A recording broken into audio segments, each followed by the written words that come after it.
Alright, so this is Pre-E2.2, which is basic quadratics. We're going to define what it is and look at just graphing some easy ones.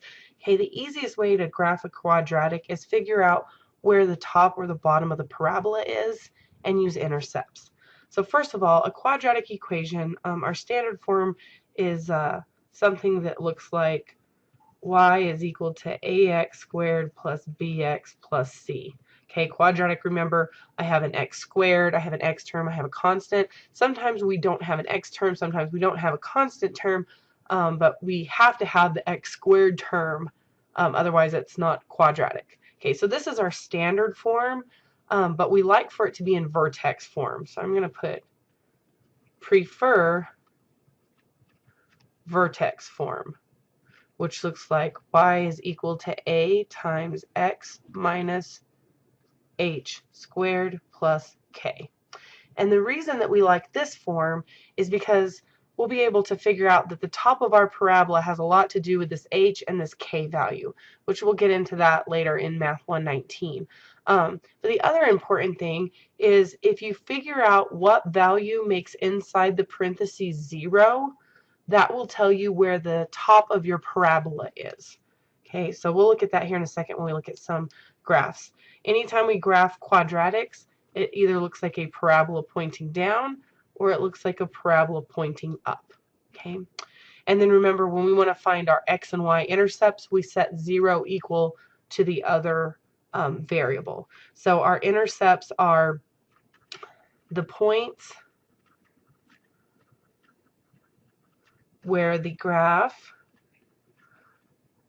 touches or crosses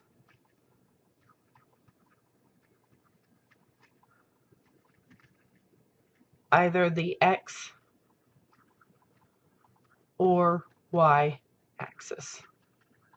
Okay, and remember, to solve, we just set the other set the opposite variable equal to 0. So I'm just going to say set the opposite variable equal to 0 to solve for, I guess. Okay. All right, so our x-intercept will always look like x comma 0, and our y-intercept will always look like 0 comma y. Okay, so that's what we're going to do. On these next few examples, we're going to find the x and y intercepts, which will give us 2 points on our graph, hopefully. And then we're going to use just a few little tricks about quadratics to make an xy table to give us some more points so that we end up with that good parabola shape. Okay, so let's look at this first one. It says find the x and y intercepts of the given quadratic equations, then graph the function using an xy table if needed. So I want to go ahead and find the x-intercept. To find the x-intercept, remember, we're going to set y equal to 0. So if I put 0 here, I get negative x squared plus 4. So I want to solve for x. I'm going to go ahead and move my x squared term to the other side to make it positive.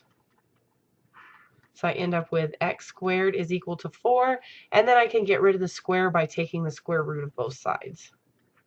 Okay, remember, when I do that, don't forget your plus or minus. So I end up with x is equal to plus or minus 2, which means that my two x-intercepts are negative 2, 0 and 2, 0. Okay, then I want to find my y-intercept. To find my y-intercept, I set x equal to 0. So I have y is equal to negative 0 squared plus 4. 0 squared is just 0, negative 0 is 0, and 0 plus 4 is 4. So I get y equals 4, which means that my y-intercept is the point 0, 4. Okay, so now I have 3 points that I can go ahead and plot here. At negative 2, I'm at 0. Out at positive 2, I'm at 0. And I know it crosses the y axis at 4. So I'm going to go up to 4. 1, 2, 3, 4. Now, the other trick I want to show you is that whatever makes inside here 0 is going to give you the top of your parabola or the bottom of your parabola, depending on which way your parabola is facing. So I'm going to say x equals 0 would make this squared term 0. And notice we already have that. That happens to be our y-intercept. Whoops. That happens to be our y-intercept, right? We already have where x equals 0. So that means we already have the top of our parabola. So this should just be a parabola facing straight down. But just to go ahead and get some extra points, I'm going to go ahead and just pick a couple. So let's pick, I'll move this over. How about we pick something like, let's do just -1 and 1. Okay. If I plug in -1, I'm going to do it down here. Y is equal to -1 squared plus 4.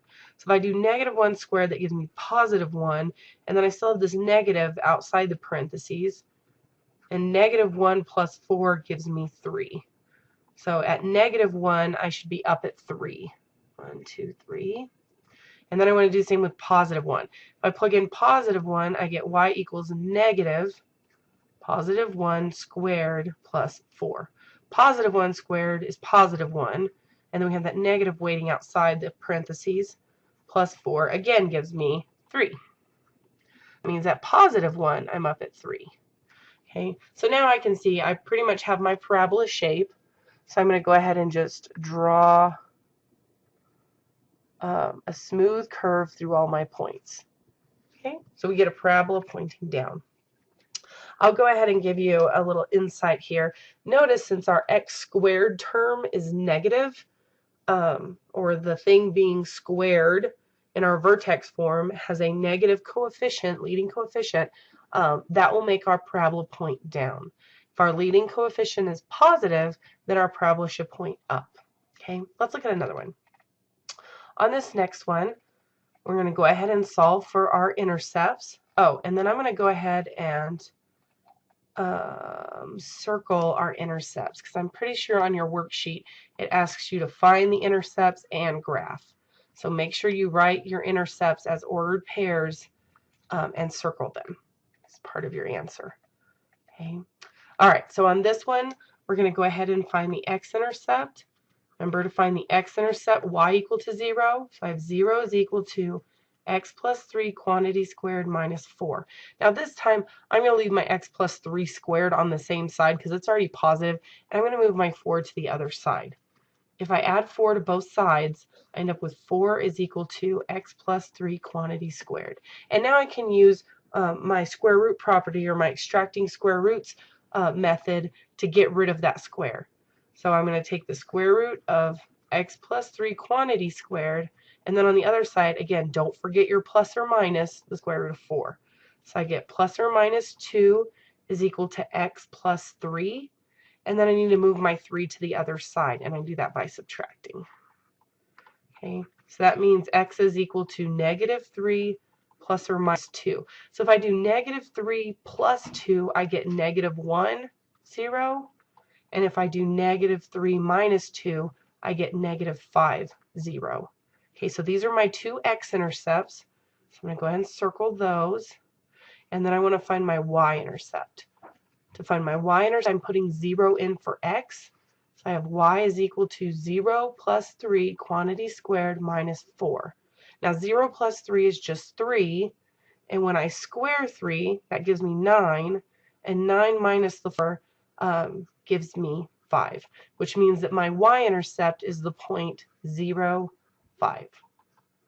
So I have 3 points. So I'm going to go ahead and plot these. At -1 on the x-axis, at -5 on the x-axis, and at +5 on the y-axis.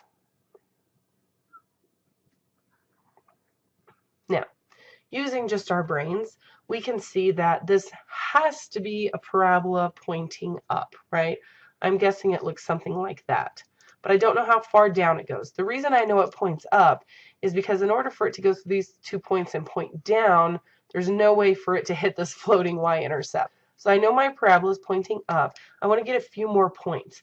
Now remember what I told you on the first one. The way to find the absolute center of your parabola is to look inside at the squared quantity, whatever the base is being squared, which here is x plus 3. and figure out what would make that squared quantity equal 0. So notice if I look here, what value of x would make this whole parenthesis quantity equal 0? Okay, in order to make this equal 0, I would have to let x be -3.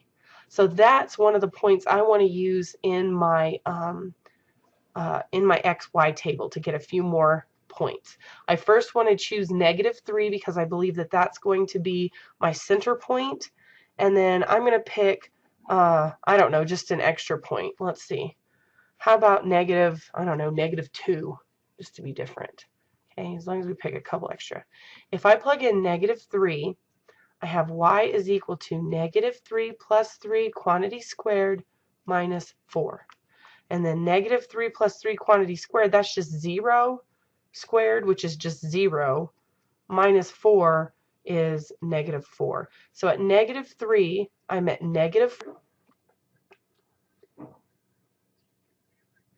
And that should be the absolute middle point of my parabola. Or if you've worked with parabolas before, that's called our vertex. Okay. Then I want to go ahead and plug in -2. When I plug in -2, I get -2 plus 3 quantity squared minus 4. -2 plus 3 is 1. Squared is still just 1. Minus 4 gives me -3. So that means when I'm at -2, 1, 2, I'm down at 1, 2, 3. Okay, so that gives me a pretty good shape of my parabola. If you want to get more points, you can, but I'm going to go ahead and connect the ones I have because I can see the general shape. There we go. Okay. All right, let's look at another one. All right, same idea. Find the x and y intercepts and then use an xy table to find the other points that you need. Okay, so I'm going to go ahead and find the x-intercept. The x-intercept, I set y equal to 0, and then I solve. So I'm going to go ahead and set this equal to 0. And then notice my squared quantity is negative. So I'm going to move that guy to the other side so that it's not negative. So I end up with x minus 4 quantity squared is equal to 9. And then I'm going to take the square root of both sides to get rid of the squared quantity. Don't forget your plus or minus when you square root that 9. So we get x minus 4 is equal to plus or minus 3. And then move your 4 to the other side by adding. So that gives us x is equal to 4 plus or minus 3. And then we work out our two options. 4 plus 3 gives us the x-intercept 7, 0. And 4 minus 3 gives us the x-intercept 1, 0. So I'm going to go ahead and circle those are my x-intercepts. And then to find my y-intercept, I'm going to go ahead and set x equal to 0. So I have y is equal to -0 minus 4 squared plus 9. Inside, I end up with just -4 squared, right? -4 squared gives me 16. And then I have that negative floating outside of my parentheses. So that makes it a -16 plus 9, which gives me a -7.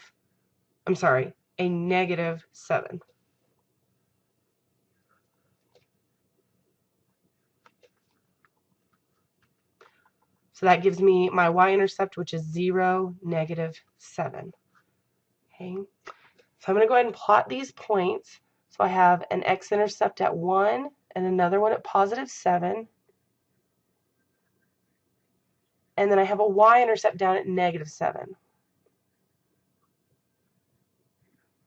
So looking at those points, which way do you think our parabola is going to be facing? I'm guessing if it has to go through these 2 points, it's either going to look like that, right? Which means it won't come down and hit this one. Or it's going to go through both of those points pointing down, which makes more sense because then it can go down and hit that one.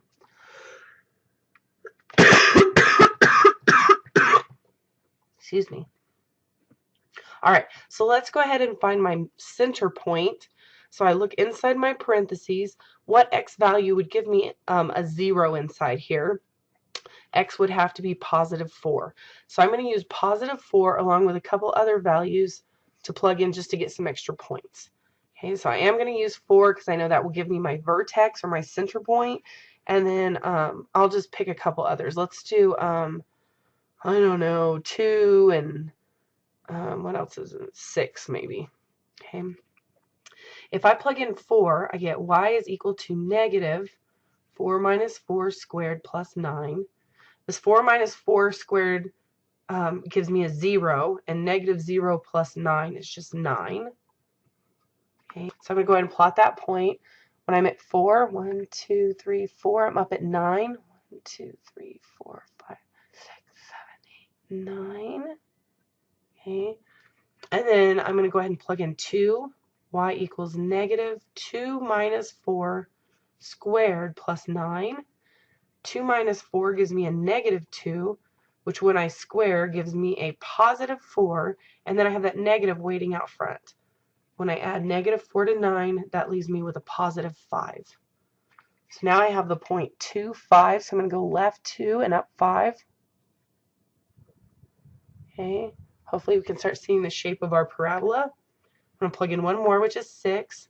So I have y is equal to negative 6 minus 4 squared plus 9. When I do 6 minus 4, that gives me 2 squared. When I square 2, I get 4, and then that negative is inside the parentheses, and negative 4 plus 9 is positive 5. So at 6, I'm up at 5 also. Okay, so now I have a pretty good picture. I'm going to go ahead and just connect my dots. Oop. Say I'm going to connect them. Pretend they're connected. All right, so it looks something like this. Okay. So far, so good. That looks a little crooked. Let me straighten that out a little bit. Oh well, I don't think that's much better. But we get the general idea, right? Let me look at one more. This is my last one. All right, let's look at this one. If I solve for my x-intercept here, again, I'm going to go ahead and put 0 in for y, which gives me negative x plus 2 quantity squared minus 4. My 4 is negative, so I'll move it to the other side by adding. Okay, so I end up with 4 is equal to negative x plus 2 quantity squared. Now, I'm wanting to get the squared thing all by itself. And right now, I can't square root it because there's a negative. So if I wanted to divide off that negative, I would get, I don't know why I just drew a line there. I would get negative 4 is equal to x plus 2 quantity squared. Then to get rid of that squared quantity, I can now take the square root of both sides. But notice I have an issue. Although taking the square root gets rid of my square on one side and leaves me with x plus 2, on the other side, it gives me an I, right? Anytime I have a negative under a radical, this would give me plus or minus 2i.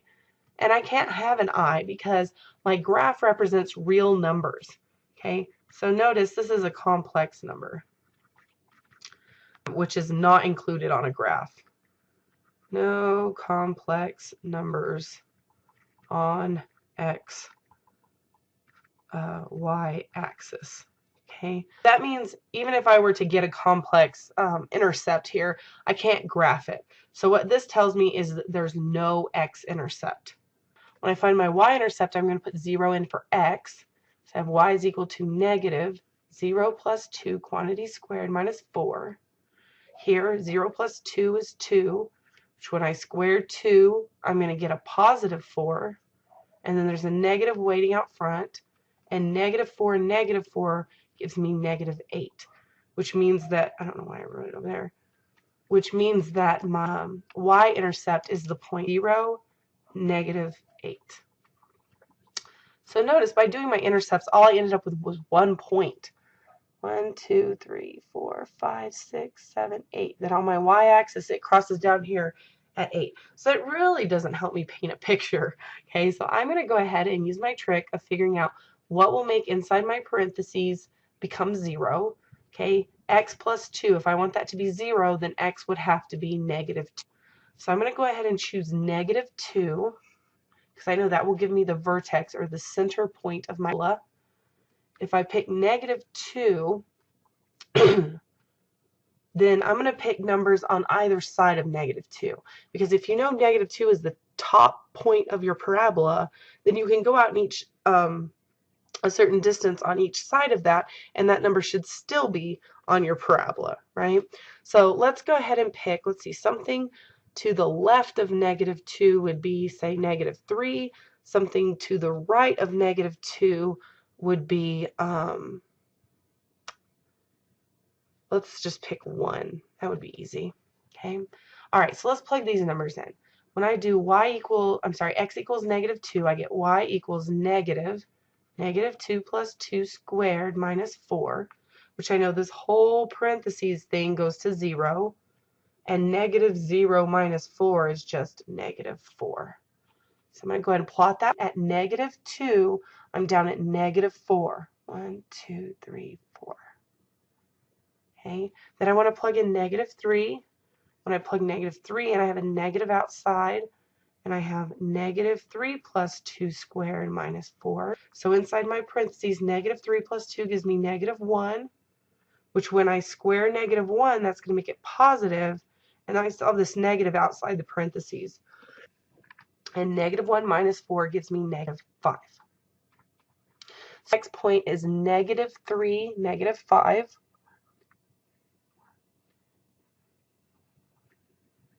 Okay.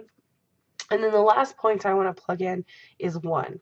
When I plug 1 in, I get -1 plus 2 squared minus 4. 1 plus 2 is 3. When I square 3, I'm going to get 9. And there's still that negative out front. So -9 minus 4 gives me -13. So if I go here to positive 1, I'm down at -13, which is actually a little bit off my graph. So let me pick one more point. Let's pick -1. Okay. If I plug in -1, y is equal to negative, in parentheses, -1 plus 2 squared minus 4. -1 plus 2 leaves me with a +1, which when I square +1, I get +1. There's a negative waiting out front of those parentheses. So -1 minus 4 gives me -5. So that means at -1, I'm down at -5. So that gives us a pretty good picture. So because we know this top point here that we have is our vertex, right? It's the one we found in green. Then we know there's going to be no point higher on the graph than that one. So I can go ahead and connect the dots that I have here. Okay, which gives me something like that. So now that we see the picture, it's clear to see why there is no x-intercept, because this parabola is below the x-axis and it's pointing down, right? So it's never going to loop around and cross the x-axis. The only way that it would have x-intercept being below the x-axis is if it were pointing up. Okay. All right, so that's all of my examples. This homework assignment is a worksheet. So Pre-E2.2 is this worksheet here. You can print off the worksheet straight from the Math 118 notes and scan it, email it, or fax it. This worksheet is also located under the Math 118 tab, under the Worksheets tab in your My Math Lab course homepage. If you have any questions, let me know.